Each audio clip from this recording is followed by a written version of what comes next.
हाँ बच्चे, मैं आपका वेलकम करता हूं बच्चे। +2 ऑर्गेनिक हमने स्टार्ट की हुई है एंड चैप्टर स्टार्ट किया हुआ है अल्काइल हलाइड्स। और अल्काइल हलाइड्स के लास्ट क्लास में हमने क्या देखा है कि मेथड्स ऑफ प्रिपरेशन ओवर हो चुके हैं। और अब हमारा टॉपिक है, आज का टॉपिक है nature of carbon halogen bond in the alkyl halides. Alkyl halide के अंदर जैसे मेरे पास ये क्लोरोमीथेन लिखा है बोर्ड पर आपके सामने, तो इसमें जो कार्बन और क्लोरीन एटम के बीच में ये जो बॉन्ड बन रहा है, इसकी नेचर हमने देखनी है कि ये नेचर कैसी होगी। और आपको ये भी पता है बच्चे कि पीरियोडिक टेबल में जो ग्रुप 17 एलिमेंट्स हैं, they are the most electronegative elements in their particular period. आपको पता है हेलोजन का ग्रुप नंबर 17 है, और हेलोजन्स फ्लोरीन, क्लोरीन, ब्रोमीन और आयोडीन। एंड आपने पीरियोडिक टेबल में यह भी पढ़ा होगा कि जब मैं लेफ्ट टू राइट किसी पर्टिकुलर पीरियड में मूव करता हूं तो इलेक्ट्रोनेगेटिविटी ऑफ एलिमेंट्स बढ़ती जाती है। मतलब फ्लोरीन अपने पीरियड के एलिमेंट्स में से सबसे ज्यादा इलेक्ट्रोनेगेटिव है। फ्लोरीन तो चलो पूरे पीरियोडिक टेबल में ही सबसे ज्यादा इलेक्ट्रोनेगेटिव एलिमेंट है, पर जो बाकी हेलोजन्स हैं वो अपने अपने पीरियड के एलिमेंट्स में से सबसे ज्यादा इलेक्ट्रोनेगेटिव हैं। और आपको पता है कि हेलोजन्स बहुत ज्यादा इलेक्ट्रोनेगेटिव होते हैं बिकॉज इनके साइज छोटे हैं। इनके साइज छोटे हैं, आगे ग्रुप 18 में नोबल गैसेस आती हैं, उनके साइज फिर बढ़ जाते हैं, आपको पता है, बिकॉज उनकी इलेक्ट्रॉनिक कॉन्फ़िगरेशन फुली फिल्ड होती है। चलो वापस आते हैं। कहने का मतलब मेरा यह है कि यहां पर कार्बन और क्लोरीन की इलेक्ट्रोनेगेटिविटी में बहुत ज्यादा फर्क है। There is a difference between the electronegativities. जब कार्बन और कोई भी हेलोजन है, यहां पर फ्लोरीन है, क्लोरीन है, ब्रोमीन है या आयोडीन है, यहां पर कोई भी हेलोजन लगाऊं, चलो मैं एक्स कोई भी हेलोजन मानकर चलता हूं, एक्स एनी हेलोजन, ठीक है। तो आपको पता है कि कार्बन के ये चारों जो बॉन्ड बने हुए हैं, देयर कोवेलेंट बॉन्ड्स शेयरिंग से बने हैं। और कार्बन और हाइड्रोजन के बीच में भी एक कोवेलेंट बॉन्ड बना हुआ है, और covalent bond by sharing a pair of electron से बनता है, म्यूचुअल शेयरिंग से। तो एक इलेक्ट्रॉन पेयर दोनों के बीच में शेयर्ड है। अब सिंस हैलोजन्स की इलेक्ट्रोनेगेटिविटीज ज्यादा होती हैं, तो ये जो शेयर्ड पेयर कार्बन और हैलोजन के बीच में ना रह के it will be attracted towards the halogen, halogen इसको अट्रैक्ट करेगी और ये हैलोजन की तरफ शेयर्ड पेयर शिफ्ट हो जाएगा। अगर ये शेयर्ड पेयर हैलोजन की तरफ शिफ्ट हो गया तो हैलोजन के ऊपर पार्शियल नेगेटिव चार्ज आएगा या डेल्टा नेगेटिव चार्ज आ जाएगा, और कार्बन के ऊपर पार्शियल पॉजिटिव चार्ज आ जाएगा। तो कहने का मतलब अल्काइल हलाइड्स में कार्बन और हैलोजन के बीच में जो बॉन्ड होता है वो बॉन्ड सिंपल कोवेलेंट बॉन्ड नहीं है, वो पोलर कोवेलेंट बॉन्ड है। तो आपने ये अपने जेहन में ये बात बिठा लेनी है बच्चे, अपने जेहन में ये बात अभी से बिठा लो कि कार्बन और हैलोजन के बीच में जो अल्काइल हलाइड्स के बीच में बॉन्ड है, अल्काइल हलाइड्स के अंदर, that is a polar covalent bond, polar covalent bond, because हमें चार्ज सेपरेशन देखने को मिल रही है। The electron density is not concentrated between the both atoms, no, there is a separation of charge। क्यों separation of charge क्यों आया? Halogens are more electronegative, so they will attract the shared pair towards themselves। तो चाहे carbon fluorine है, fluorine अपनी तरफ shared pair खींचेगी, चाहे carbon chlorine है तो क्लोरीन अपनी तरफ शेयर्ड पेयर अट्रैक्ट करेगी, चाहे ब्रोमीन है चाहे आयोडीन है। हाँ, शेयर्ड पेयर अट्रैक्ट करने की एबिलिटी कम होती जाएगी जैसे जैसे हेलोजन्स का साइज बढ़ेगा, ये आप लोगों को पता है, because down the group size बढ़ता है, डाउन द ग्रुप साइज बढ़ता है तो इलेक्ट्रोनेगेटिविटी कम होती है, tendency to attract the shared pair कम होती है, तो डाइपोल मोमेंट या पोलैरिटी की बात करूं वो कम होगी as we will move down the group. ठीक है बच्चे, तो कहने का मतलब ये एक पोलर कोवेलेंट बॉन्ड है कार्बन और हैलोजन के बीच, चाहे कार्बन और फ्लोरीन के बीच में आप बॉन्ड देख रहे हो, चाहे कार्बन और आप ब्रोमीन के बीच में बॉन्ड देख रहे हो, चाहे कार्बन और क्लोरीन के बीच का जो कोवेलेंट बॉन्ड है, चाहे कार्बन और आयोडीन के बीच का कोवेलेंट बॉन्ड है, तो it will be having polarity.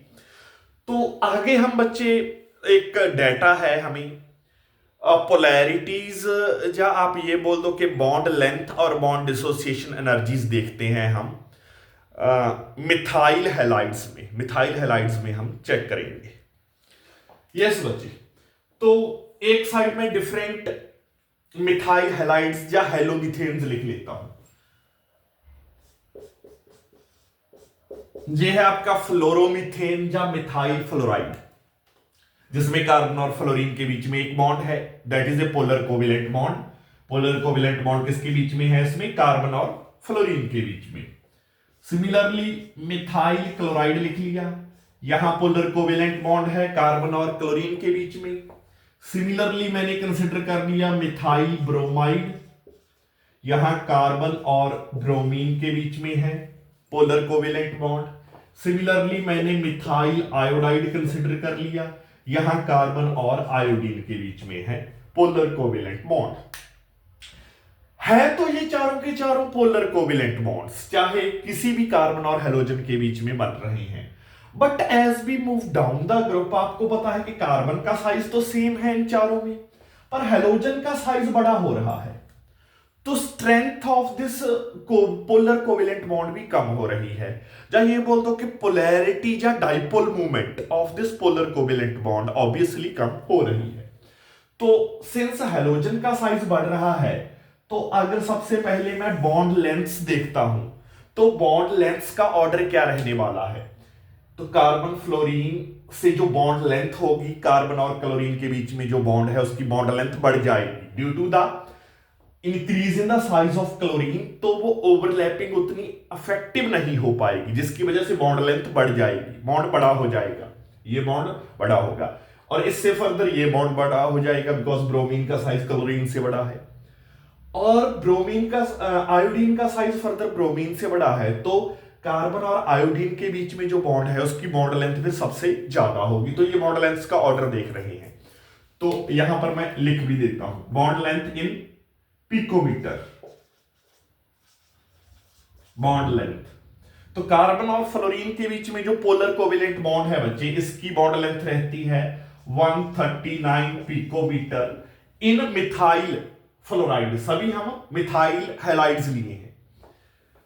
और कार्बन और क्लोरीन के बीच में जो पोलर कोवेलेंट बॉन्ड है, इसकी बॉन्ड लेंथ बढ़ जाती है, that will be about 178 picometer. अगले में कार्बन और ब्रोमीन के बीच में जो पोलर कोवेलेंट बॉन्ड है, इसकी बॉन्ड लेंथ 193 पिकोमीटर के आसपास हो जाएगी। और कार्बन के और आयोडीन के बीच में जो बॉन्ड है, इसकी बॉन्ड लेंथ फर्दर 214 पिकोमीटर हो जाएगी। तो यहां मैं आपको ये दिखाने की कोशिश कर रहा हूं कि जैसे जैसे हैलोजन्स का साइज बढ़ता है, कार्बन और हैलोजन के बीच में जो बॉन्ड है उसकी बॉन्ड की स्ट्रेंथ कम होती है, बिकॉज अगर लेंथ बढ़ती है तो उस पोलर कोवेलेंट बॉन्ड की जो स्ट्रेंथ है वो कम हो रही है, ठीक है, जब उसकी पोलैरिटी कम हो रही है, ये भी हम दिखाने की कोशिश करते हैं। अगला मैं इनके लिए कितनी कितनी बॉन्ड एनर्जीज या बॉन्ड डिसोसिएशन एनर्जी चाहिए उसका ऑर्डर देख लेते हैं। बॉन्ड एनर्जी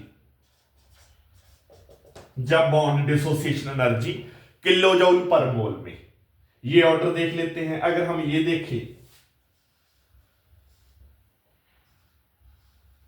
अगर ये ऑर्डर देखें बच्चे, तो कार्बन और फ्लोरीन के बीच में जो बॉन्ड बनेगा अल्काइल हैलाइड्स में, उसको ब्रेक करने के लिए आपको कितनी बॉन्ड एसोसिएशन एनर्जी चाहिए, जब वो बॉन्ड बना होगा तो कितनी एनर्जी रिलीज हुई होगी, तो that will B 452 kilo joule पर मोल।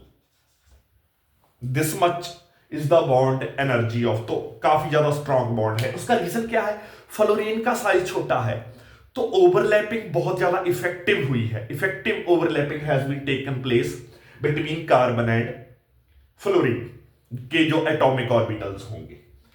तो जो कार्बन और क्लोरीन के बीच का बॉन्ड होगा पोलर कोवेलेंट बॉन्ड, ये भी बॉन्ड तो स्ट्रांग होगा बिकॉज क्लोरीन का साइज, बट क्लोरीन का साइज बढ़ गया है फ्लोरीन से, उतना ज्यादा स्ट्रांग नहीं हो पाएगा, ठीक है। तो that will be 351 kilo joule पर मोल है इसकी बॉन्ड एनर्जी।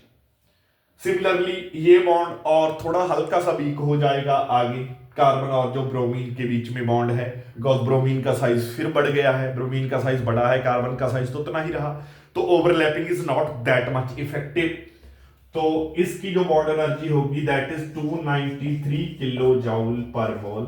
और लास्ट में जो कार्बन और आयोडीन के बीच का बॉन्ड है, इसकी बॉन्ड एनर्जी होगी that will be 234 kilo joule पर मोल। तो this is how the bond energies का ऑर्डर रहने वाला है। बिकॉज आपको पता है कि आयोडीन का साइज तो सबसे बड़ा होता है, तो बॉन्ड एनर्जी फर्दर और कम हो जाएगी। तो ये कुछ आपको डाटा गिवन था, इंपॉर्टेंट डाटा था, ताकि आपको पता चल सके कि कोई बॉन्ड, कोई पोलर कोवेलेंट बॉन्ड जब कार्बन और फ्लोरीन के बीच में बनेगा वो ज्यादा इफेक्टिव होगा, या जो वो ज्यादा स्ट्रांग होगा, उसकी लेंथ कितनी होगी, या कार्बन आयोडीन के बीच में बन रहा है। तो डिफरेंट कार्बन और हेलोजन के बीच में बनने वाले अल्काइल हैलाइड्स के अंदर बॉन्ड की लेंथ्स और बॉन्ड की एनर्जीज का कंपैरिजन हमने किया है। हाँ, बॉन्ड कार्बन और हेलोजन के बीच में पोलर कोवेलेंट बॉन्ड रहता है, ये आपने याद रखना है due to the electronegativity differences. Carbon की इलेक्ट्रोनेगेटिविटी कम है, हेलोजन की ज्यादा है, तो बॉन्ड में पोलैरिटी आ जाती है बच्चे। और अगले लेक्चर में हम फिजिकल प्रॉपर्टी स्टार्ट करने जा रहे हैं, तो आप बने रहिए हमारे साथ। We will be seeing the physical properties of alkyl halides, then we will shift to chemical properties of alkyl halides.